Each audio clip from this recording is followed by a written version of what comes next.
Hosts and all the dignitaries here this evening, and ladies and gentlemen. And also let me acknowledge the traditional owners of the land on which we're gathering this evening and pay my respects too to their elders past and present and any elders who are with us. Well, Tony and I are delighted and honoured to attend this Parliment Iftar dinner. It's important, and it pertains to themes very dear to my heart, themes of diversity, social inclusion and unity. Why do I feel so strongly about them? Well, there are several reasons that I can readily point to. First, you don't need to be a psychologist to work out that so much of what we think and feel is encoded in our early childhood years. From as early as I can remember, my father imparted very particular learnings to me and to my older siblings. The first was, as he had suffered as the victim of racial and religious abuse, he insisted that we all had to do whatever we could do to diminish racial and religious prejudice and hatred in favour of respect and harmony. Secondly, he never faltered in saying how lucky he was to have found his way to Australia.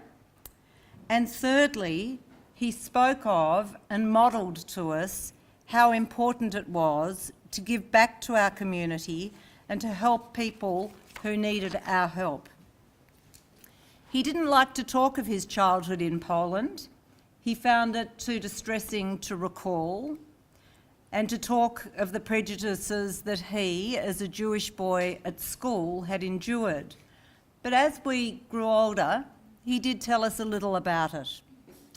There was one story in particular that never left me. It was about a little coat that his parents had bought him in the midst of winter. It had a special collar on it made of some sort of fur. His parents had worked hard to buy it, and he was very proud of it. On the first day that he wore it to school, a group of boys beset him, and taunting him with cries of "dirty Jew," they cut off the collar. His little coat was ruined. Now I know that this story doesn't rate against the atrocities suffered by so many millions of other people in Europe just a short time later, or the atrocities and the indignities suffered by so many millions around the world since. But it was my dad, and the poignancy of the story really never left me. When such vignettes were told to us, they were always a prelude to the spontaneous pronouncement by him about our lucky country. For the almost 83 years that he lived here, he loudly counted his blessings to us.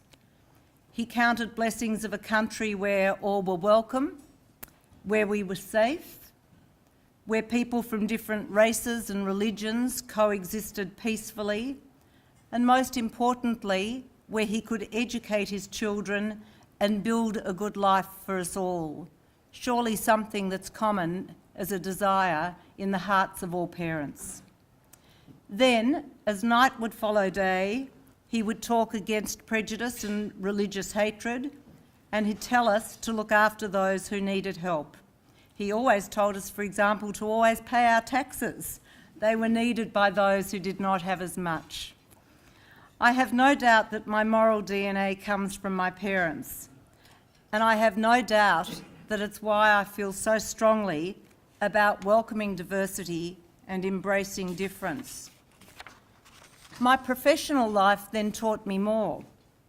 With the unusual privilege of 28 years in the judiciary, and yes, I was very young when first appointed, and George, I was very young when I matriculated too, I'd like to say. But after 28 years in the Children's Court, the Coroner's Court, the Magistrates' Court in both civil and criminal cases, and for the last 18 years of my judicial career in the Family Court of Australia, I learned a great deal from listening to experts, about what young people need to survive and thrive in an increasingly complex world. The recurring message was of their need for resilience and a sense of belonging. I heard psychologists with great experience and expertise describing that resilience ensures a better capacity to cope, to avoid various tempting pitfalls, and to achieve an harmonious life. And repeatedly, I heard them say that the best way to ensure resilience is to give young people a sense of belonging in a group, a sense of welcome, and a sense of just being valued. And that's why I feel strongly about social inclusion. Then there was football. AFL football makes all sorts of claims as to where it sits in our community. And as a former AFL commissioner, may I say with, I assure you, tongue-in-cheek humility, that amongst all the achievements of that code, I think we even made a start towards world peace. Now, as some of you might know, AFL footy was the vehicle to bring together a squad of young Israeli and Palestinian men. They learned our game together, a neutral game in which neither had experience, neither had an advantage, a game that allowed all different body types to excel, and a game that depended not only on acquiring new skills together, but on the maximum collaboration that would enable them to move that pesky oval ball around the field.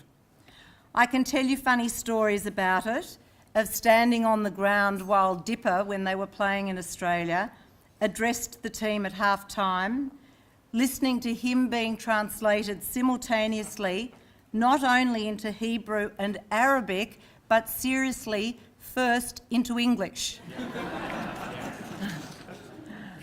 More pertinently, I can tell you serious stories of that team, of the friendships and the understandings that grew between the men, of the suspicions and the misunderstandings that inevitably still raise their heads between them from time to time, of the hard work, of the negotiations and the discussions that would bring them back from the brink.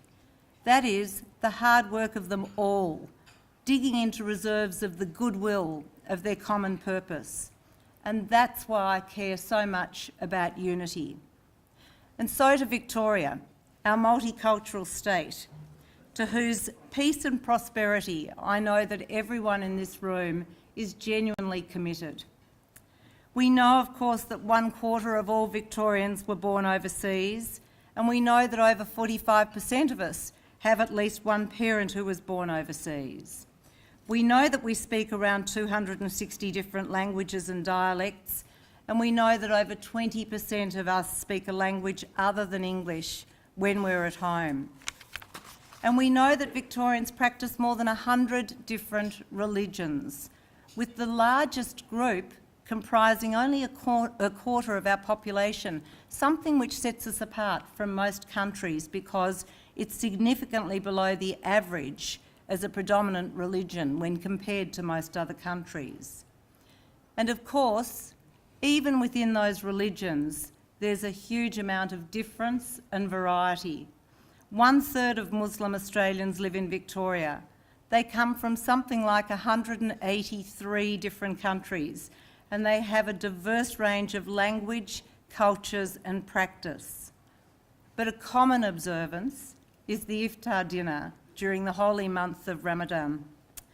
How lucky are we that tonight, through our Muslim community, we can be exposed to the custom of sharing this very special evening meal to break the daily fast.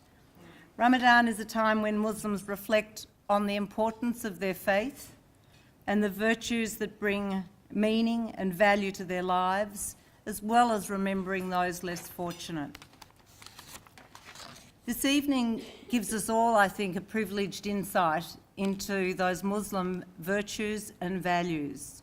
And it gives us all a chance to reflect, as we must continue to do, on unity, on overcoming ignorance and prejudice, on the strength and harmony of being together, and above all, being respectful of each other's differences. Truly one, but also many. It's a time to ponder our Victorian state motto and wish each other peace and prosperity, and to say to Muslim Victorians, Ramadan Kareem. Thank you very much.